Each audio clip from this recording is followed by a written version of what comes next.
In the rolling hills of Israel, where the sun painted the fields in golden light, and the breeze carried the scent of wildflowers, there lived a young shepherd boy named David.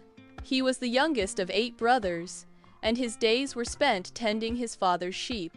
David loved his flock, playing his harp and singing songs of praise to God. Though he was just a boy, his heart was full of faith and courage. One day, David's father, Jesse, called him. "David," he said, "your brothers are with the army fighting the Philistines. Take this bread and grain to them, and bring back news of how they're doing." David nodded, packed the food, and set off for the battlefield. When David arrived, he found the Israelite army camped on one side of a valley, and the Philistine army on the other. The air was tense, and the soldiers looked anxious. Suddenly, a booming voice echoed across the valley.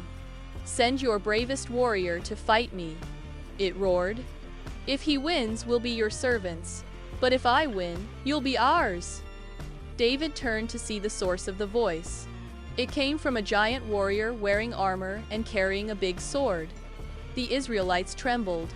For 40 days Goliath had challenged them, and no one dared to face him. David was shocked. "Who is this giant?" he asked the soldiers.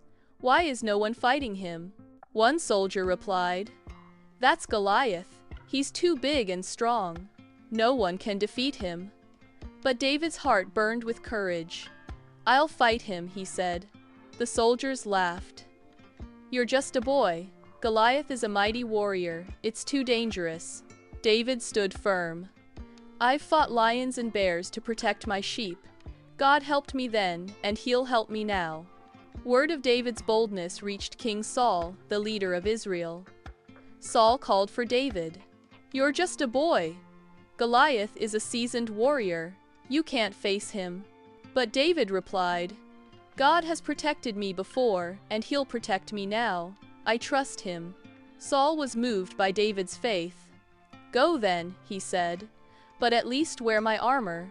David tried on the heavy armor, but it was too big and awkward. "I can't fight in this," he said.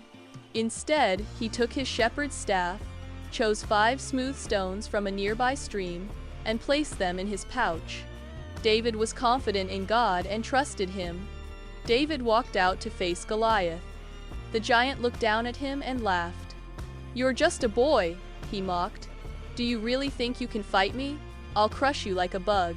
But David stood tall and said, "You come with a sword and spear, but I come in the name of the Lord. Today I will defeat you, and the whole world will know that there is a God in Israel." Goliath roared and charged at David. But David stayed calm. He reached into his pouch, took out a stone, and placed it in his sling. He swung the sling around and let the stone fly. The stone soared through the air and hit Goliath right in the forehead. The giant stumbled, then fell face down on the ground. David took Goliath's sword and the Philistines fled. The Israelites won the battle, all because of David's faith and courage.